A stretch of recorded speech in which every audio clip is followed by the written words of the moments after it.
Happy to be here, and I did a little bit of homework, so make That's sure. fantastic. Well, it's exactly 1:35 on the dot, so I don't want to take from your time. Folks are here, eager to hear you speak, so take it away. Hey everyone, thanks for being here this morning. It's a pleasure to be in front of all of you. I was making a comment prior to arriving that these things are some of the most beneficial conversations and some of the most dense and comprehensive content that I've seen. And so it's a pleasure to be here and be a part of this. Today, I want to talk to you about a concept that I have, which is called exploiting NDR to cultivate decision advantage. And that means a couple different things, but I'll dive into it as we walk through this slide deck and through this talk.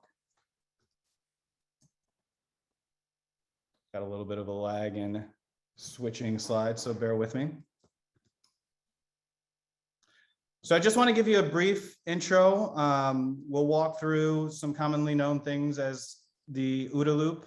I talk a bit about what it actually means to exploit, because that terminology has a context which I'd like to kind of change for you all. Kind of how I view protection, detection, and response, and then this whole thing about cultivating advantage with respect to decisions and what we do next. And then hopefully I'll generate quite a few questions that I'm here to answer for you. So a little bit about me. I've worked in a number of large environments doing some pretty cool things. I've also worked in a number of small environments, also doing some pretty cool things. That all to say that I've been in your shoes. I've been a bit lower than some of your shoes. I've moved up through management and now am the CISO here at Corelight, which means I own all the cyber risk and the decisions that are around it.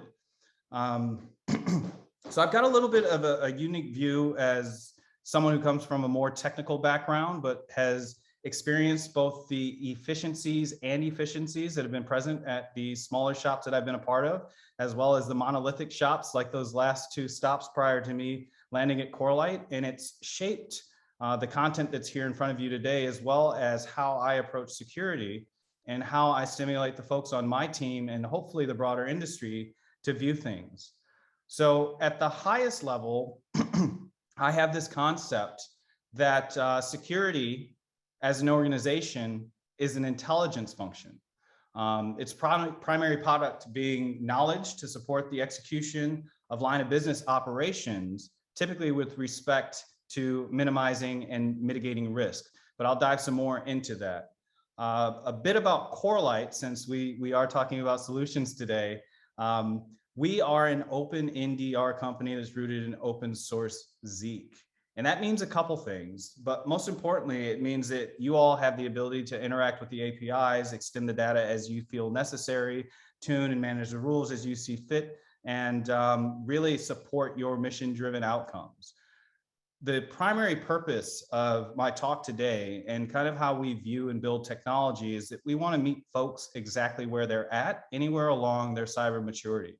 Meaning that someone just getting into tech or just getting into cybersecurity has the ability to look at our data, look at our outputs, and leverage that to see some success. And then those with a more mature skill set and the ability to kind of mend and meld the data at their will can also see some of those same advantages.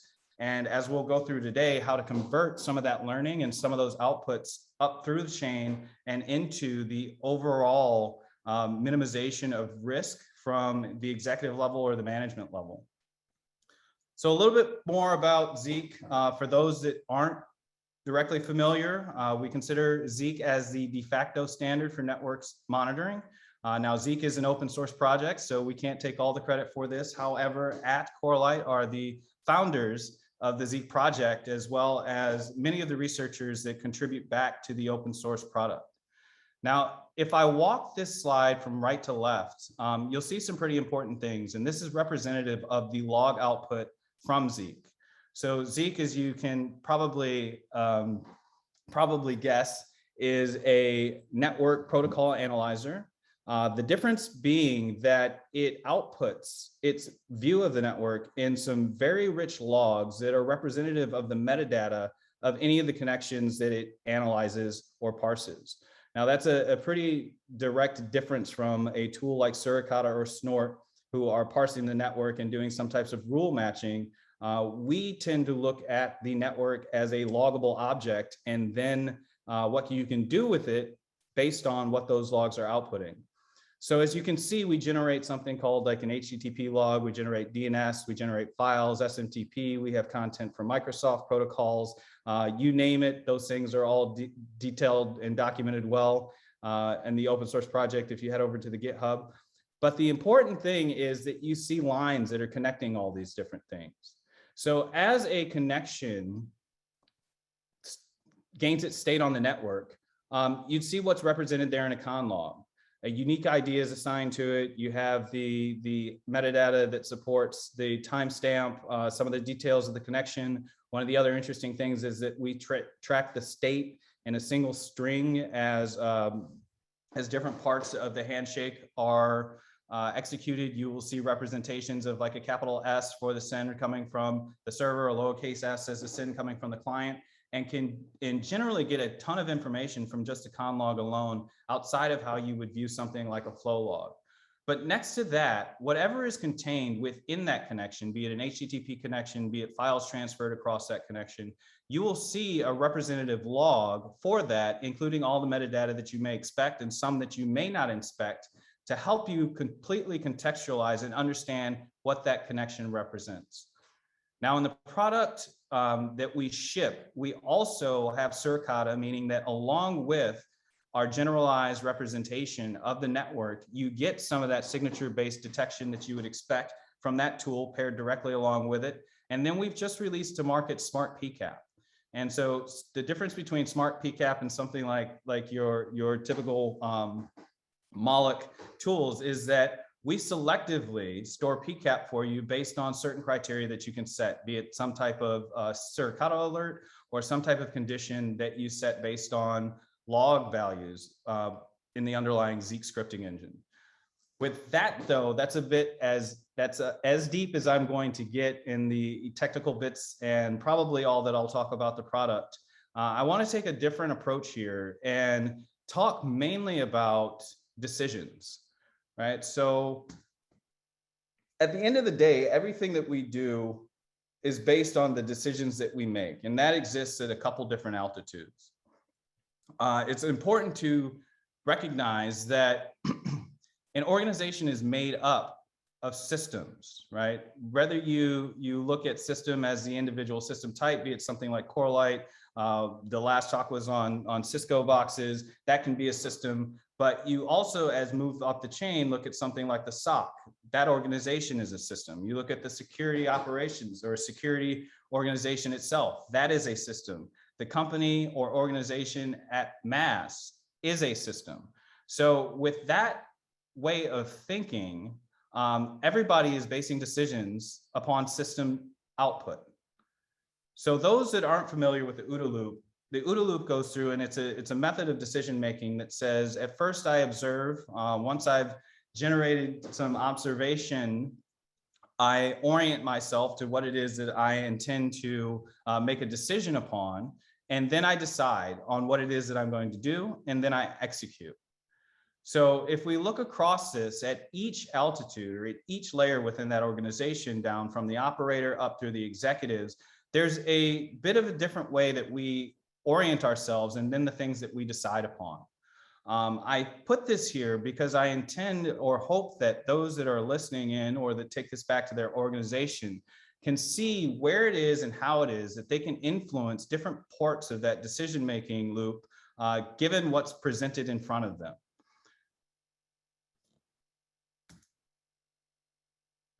So why are decisions so important? I mentioned earlier that I viewed the security organization as an intelligence organization.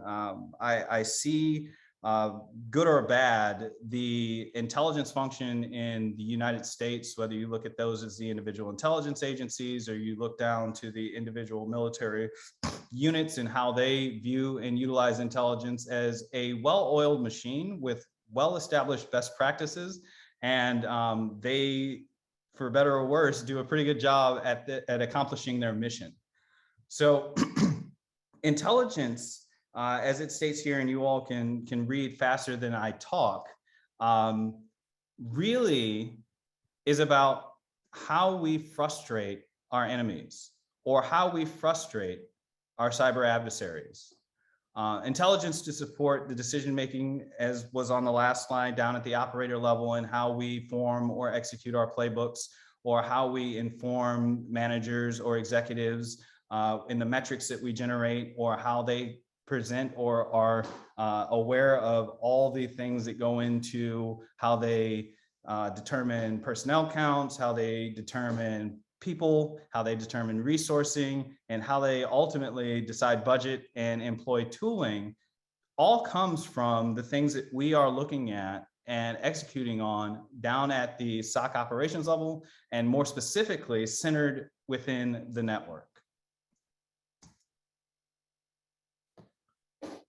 So this feed model, it's a pretty popular intelligence model. It was generated by the special operations within the United States government. And the idea is that as you move through the intelligence cycle, you take some type of action at each stage, and each stage benefits the next. I particularly like to focus on the exploit, assess, and disseminate portions, because that's where we have the ability to generate the most value. Right? Exploit simply means extracting the maximum value that you can from intelligence that has been collected. Historically, we look at that word as something that means, hey, an adversary is going to take advantage of some flaw in a system, or that I have an exploitable condition and I need to go remediate it. I want to turn this on its head and say that we as defenders have the ability to exploit information that we've gained in a way that positively affects our ability to minimize, mitigate, or completely prevent attackers from executing their mission. So with that being said, there are a number of tools and tech that we currently employ as cyber defenders that generate all types of information that's currently going untapped. Either because we have not taken advantage of it to its maximum potential as individual operators, or that the byproduct of those implementations have benefit beyond what it is that we're trying to execute as a specific mission, right? So the vulnerability management tools, rather than being purely in the vulnerability and risk management, what used to be a silo, has positive capability and impact to someone like a SOC operator, has positive intelligence value to someone like a business intelligence analyst. These things are shareable across those boundaries and allow us to really gain some level of benefit that was previously unknown. So what I'm proposing here is that we center ourselves on the network, specifically on that rich data that's coming out of Zeek, right? That at the center of our interconnected system, everything has to communicate with everything in some way. And we have a great representation of the state of our system right there in that data set. How can we leverage that in a way that adds to the value across the board, and then starts to become and starts to move from that just pure data representation to only having incident response value, to having higher order value, and really allow us to start influencing and providing intelligence beyond the organization. I was kind of listening into that last talk, and there was a question about how do we get folks to go patch things, and how do we give some level of meaningful importance to the things that we need folks to do. And I think this is a path to doing so, right? If we can understand exactly what it is that they need to do and what potential impact it has for them, while leveraging this rich network metadata in a way that is beyond its true instant response value, but shows the overall state and potential risk associated with not patching or not doing what it is that we need to influence folks to do, the picture becomes much more compelling, and it's supported by evidence that's irrefutable. So we get into this thing about what is it that we're doing. On the right hand of this slide, I've provided some insight into how I help my folks structure and then make decisions. One of the things that I noticed in my previous experience is that most folks don't make it past that first box, right? That intelligence and or threat hunting workflows predicated upon IOCs typically only focus on a location by an IP, a who given an identity, or a what given something like ransomware or mage card or otherwise. And we get laser focused on that thing, and then we don't move beyond. So there's a book by Aaron Brantley, who is a professor at the United States Military Academy. It's called The Decision to Attack, and the subtitle is Military and Cyber Intelligence Decision Making. Now, there's a whole bunch in this text, but the primary output is that cyber operations are not some wildly random, uninformed, completely irrational thing that attackers just go do. That there is a structured methodology behind the how, why, and what go into the decision to ultimately execute an offensive cyber operation. And that's powerful. If we are able to kind of understand the underlying principles that drive attackers to do whatever it is that they do, there's a more informed method for us to go about defending against them. But his analysis hinges upon the fact that largely offensive cyber operations are executed based on the amount of anonymity that attackers feel that they can maintain throughout the attack. And a direct quote from that book, while it focuses on the state level, I think that you can walk with me as I delve down into the individual attacker level, is that a state with a greater certainty of its anonymity is less likely to fear losing and therefore more risk acceptant. Meaning that if they believe that they do not have the ability to get caught, they will go do whatever they want, whenever they want. If there is a higher certainty that they are going to be discovered earlier in the operation or discovered at all, they typically will not look at that target as something that they want to go after. Now, that makes sense in a ton of ways, and we think about it as like, hey, yeah, I've got defenses here, or no, the firewall shows that we're logging, or whatever their enumeration goes through shows that we have defenses in place, and that is a gating mechanism to them. But I had not heard it put to me in this way before. So going from there, I believe that everything that we're doing is about de-anonymizing the activities that exist within my zone of control or within that system that I was talking about. And if we structure our questions in these ways, it helps us to remove that ability for anonymous actions to occur there. So I'll start left to right. I don't want to read slides directly, but it's easiest for me to go through each of these. So if I take into account a where, be it a system, be it a IAM boundary, and I say, who is it that belongs here? And I start to understand all of the identities, exactly what they're doing there, or all of the IPs associated with this location and why they exist there. And it allows me to start to form an idea about the activity that's occurring and the place that I'm looking at, with the who as the actor. So then I step out and I say, where else do I see these people? And the last step of that is, in those additional wheres, does this make sense? And if it doesn't, then that's a route to begin an investigation. If it does, let's classify activities as set some type of baseline and call it good. One great example of this is the deployment of honeypots in networks, right? If I look at a honeypot and I center that as my where, I know the purpose of that honeypot.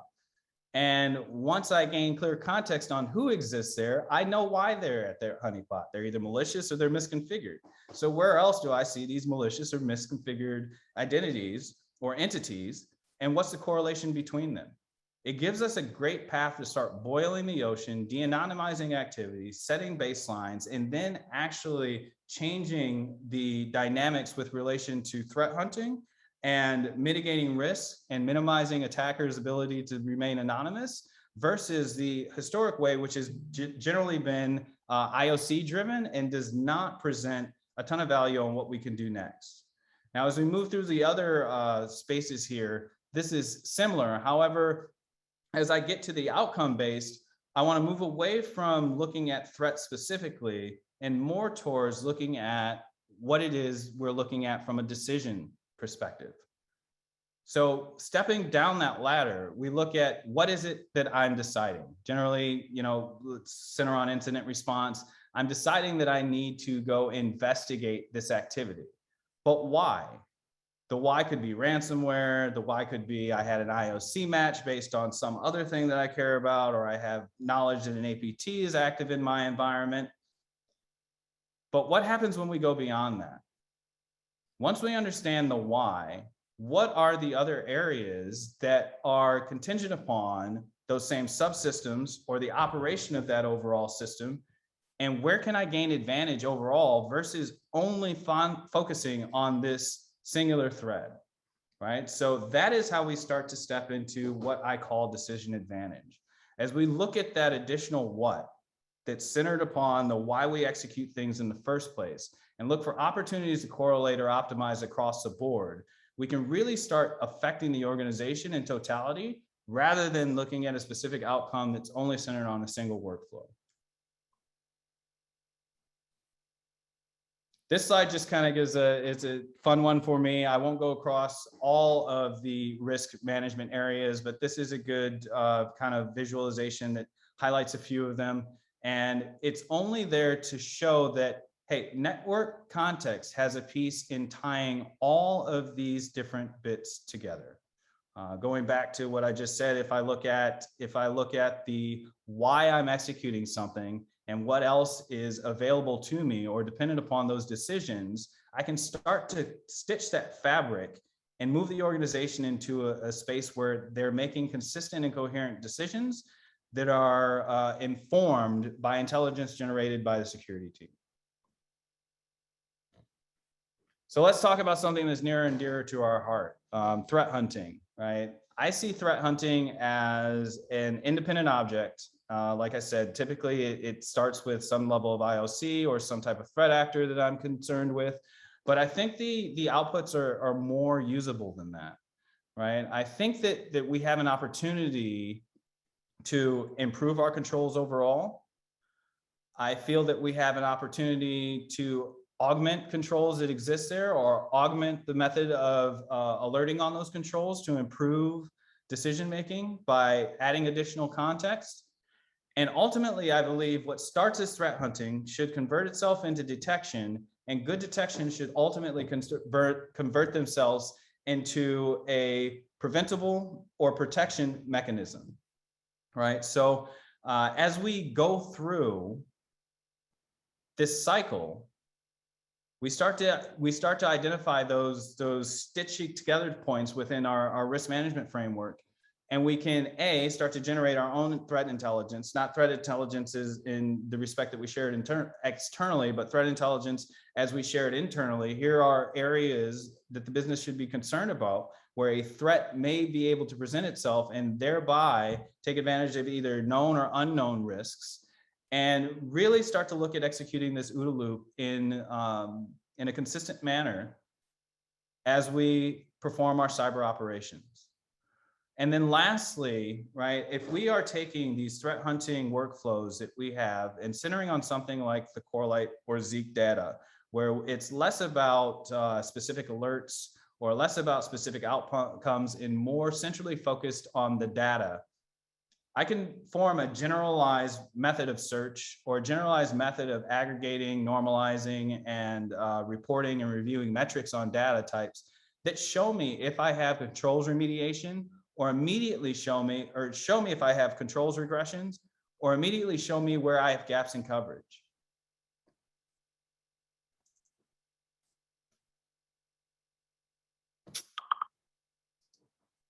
And my do not disturb is not working. I apologize for the background noise, but at the end of it, this is about utilizing network detection and response capabilities or rich network metadata to enhance quite literally everything.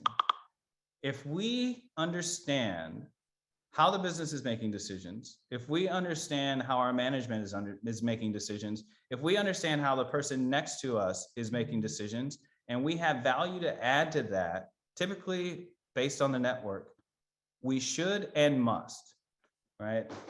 As we look across what it is that we're doing, this hasn't been working. We see some advantages against adversaries in today's landscape.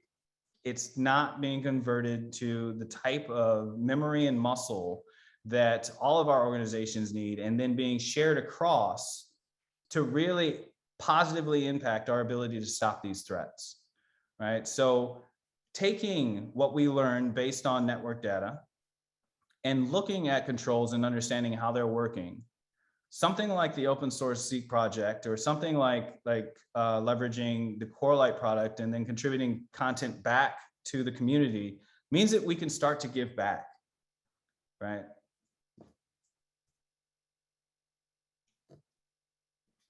So talking about cultivating actual advantage. The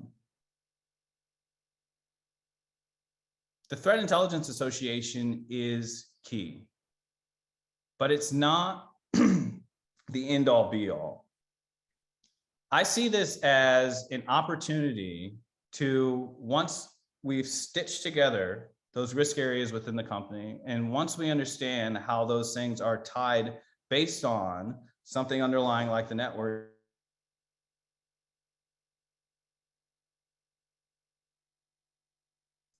Uh-oh, did we lose him? I think so, unless it was me. Oh, there you are. I'm still here. All right, cool. You froze for a little bit. I apologize. Where were we?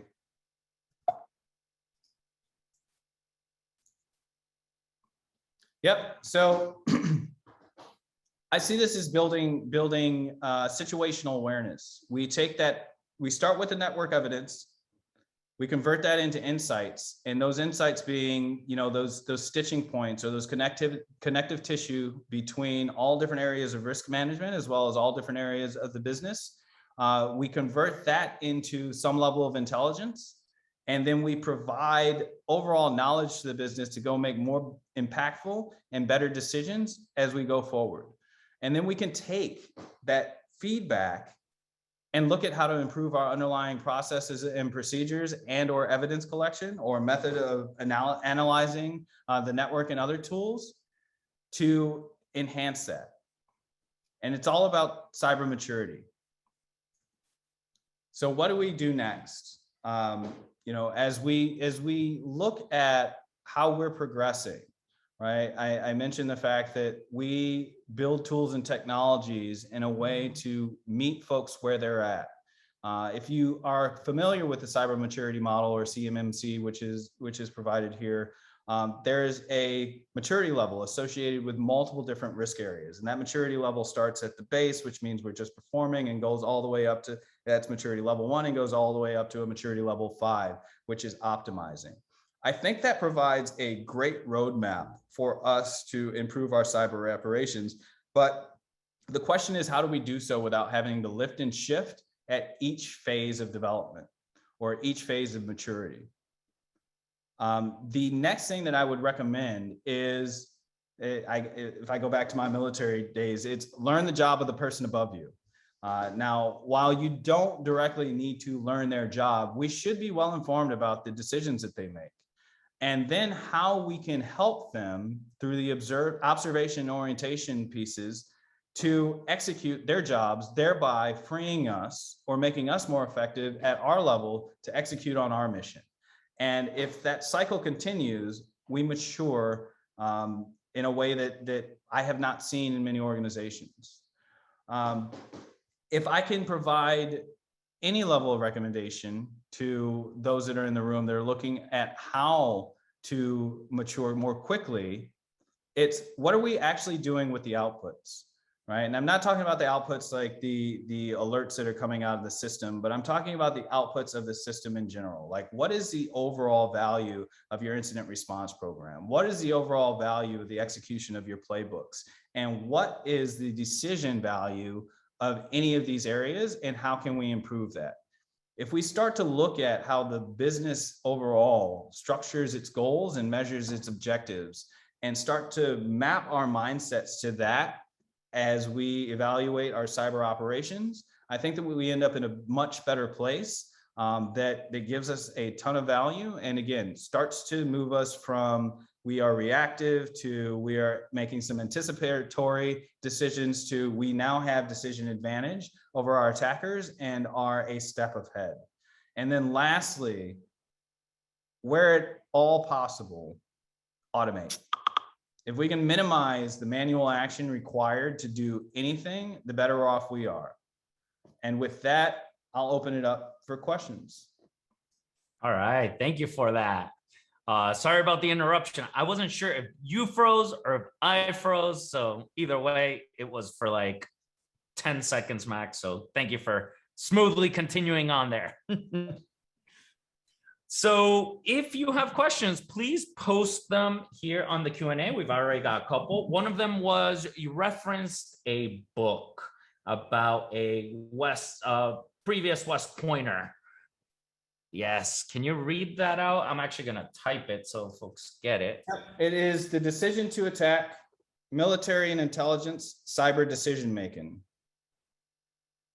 That is the author? Aaron Brantley. Brantly. There's no E. BR? Brantly. Oh, I spelled it correctly.